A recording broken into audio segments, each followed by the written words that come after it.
Hi traders, in this video I'm going to be talking on expectancy and risk management, and this is going to be a great topic for a lot of traders. It's really going to open your eyes up to what kind of a expectancy do you need to be successful as a trader, and also really drilling home the fact that the way you meet your objectives in trading is actually through position sizing, and it's not particularly your strategy itself. So I'm going to show you guys how even if your strategy wasn't that great, you can still make a lot of money in trading if you just understand your expectancy and your risk.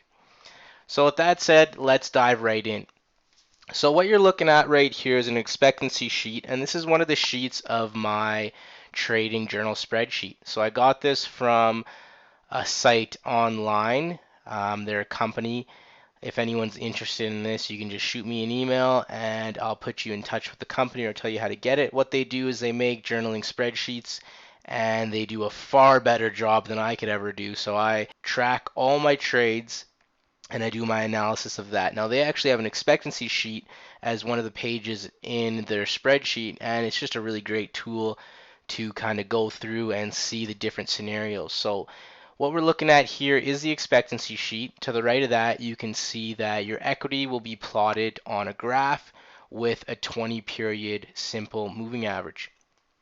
Now, this is all based on a 100 trade sample size. So if you've taken the course or you've heard me speak on expectancy or risk before, then you'd know that the way I view expectancy is through 100 trade sample sizes. And that's exactly what they have here, 100 trade sample size. And the main reason for that is because volatility changes, goes from high volatility to low volatility. Market cycles change, the environment changes, so it's best to keep reviewing your expectancy and use a 100 trade sample size so you can see what your expectancy is in various trading environments, and then you can adjust accordingly. If you see that your expectancy is really dipping down here and you kind of say, okay, well, let's see what kind of conditions we're in, you notice, okay, well, the volatility is really low here.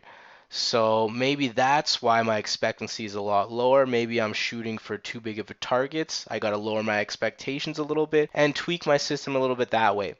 I teach you how to do this in the professional trading course. You really don't have to tweak too much because the strategy that I teach is going to automatically be adjusted for volatility. So what pretty much when volatility comes, if it's starting to go lower, then your stops are going to be naturally decreasing based on the strategy. Your targets will naturally be decreasing as well, and the vice versa for when volatility increases. So let's get back to the expectancy sheet. Now that we know what expectancy is and how I view it, I'll just give one more example and dive right in here.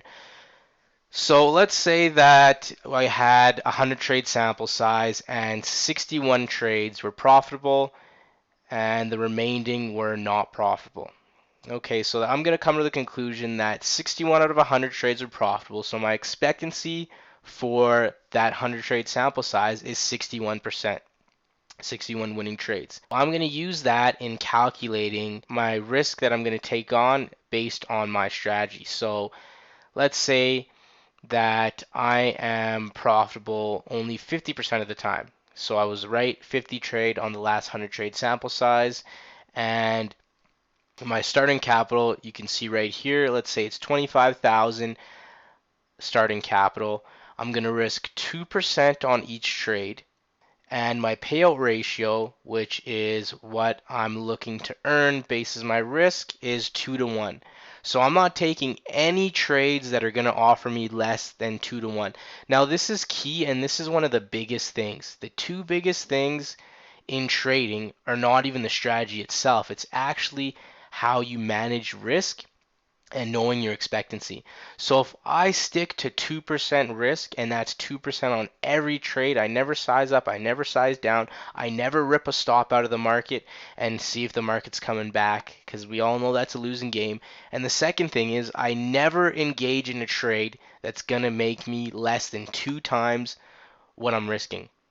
And this is huge. If you can get these things down, I'm going to show you some examples later how even when your strategy's expectancy is very low, if you understand these two things, you can still be profitable. So let's get back to this example here. And what we can see here is we do got the starting capital of 25,000. We risk 2%. We got a positive expectancy of 50 or 50% profitable trades. or we're never looking to make less than 2 times of what we're risking. And just for easy sake, I put the commissions in here of $5. So this is going to actually generate an expectancy sheet, and it's going to plot our equity on the right and show us a final return, as well as if we scroll down, it'll actually show us a trade by trade. And this is just all randomly generated, so you can do it multiple times and see what you're kind of looking at a bunch of times randomly, and then you can kind of expect something similar in live market conditions. It's never going to be exactly the same, but we can expect something similar if you go through enough data sets. So I'm going to repopulate this out here.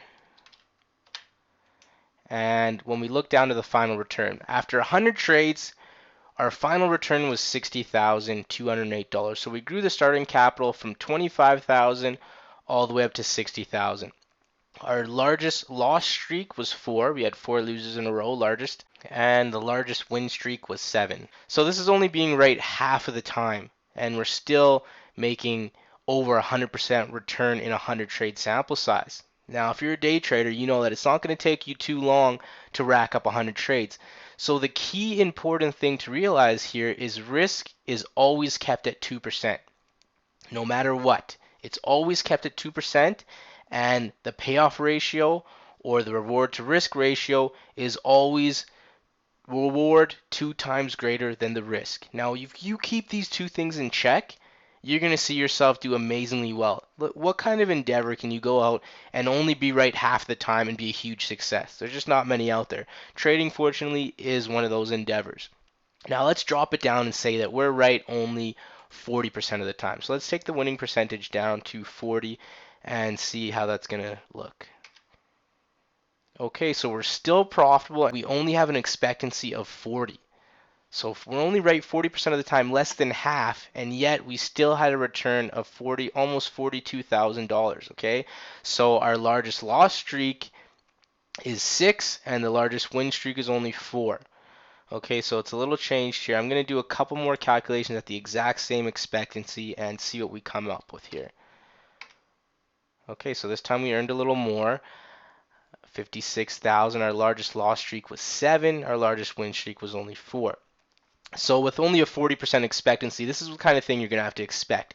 So you're going to have to expect a large string of losers, and you're going to have to be able to weather the storm and mentally handle that, because your expectancy, if you're this trader, is only 40%. So that's what you got to know, and you can actually work with that. You got to make sure that you're always risking the same on every trade, 2%. And as your account grows and decreases, you want to keep that at 2%. So what am I risking now? What am I risking on the next trade? And never, ever, ever take a trade where you're risking more than you're making, okay? Because that's just going to be a dead game right there for you. You're not going to have any success doing that. So I recommend only taking trades that are double what you're risking. Now, if you have a high expectancy of, let's say, 80, okay, you can get away with 1.5, even one reward to risk ratio, because your expectancy is so high. So it's crucial to really understand your expectancy and adjust your position sizing accordingly. So let's go ahead and drop it down to, let's say, 35%. Let's say we're only profitable 35% of the time, but we always keep our risk at 2%, and we never take a trade that we're not going to make at least double what we're risking.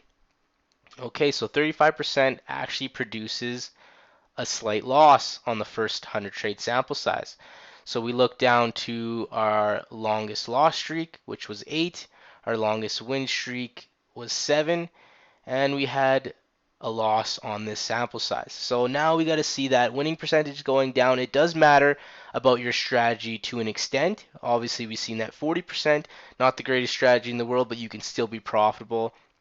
And let's see a couple more sample sizes at 35. Okay, another pretty big loss here relative to account size. This one was actually a gain, so you made money on this one still by sticking to your strict risk and reward ratios. Made money again here. Made money. Okay, so you can see that even with this low expectancy, we're having some hit and miss here. We had a streak, 100 trade sample sizes that were profitable, but this isn't something you're going to want to aim for. If you're going to have expectancy that's 35 or 30% or something that low, then you're going to have to jump the reward to risk. So you're going to have to say, okay, I'm only going to take trades that are going to offer me 3 times what I risk. And let's do a quick example of that and see what we get here. Okay, so now we see that it really jumped up here from 25,000 starting to 43,000 final return. But our longest loss streak was 10. So we had 10 losers in a row in this sample size, which is pretty large.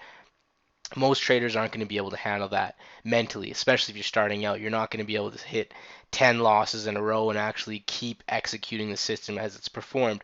So you're going to want a strategy that is going to at least produce you 50 to 60. You know, there's a lot of traders that only have 40%.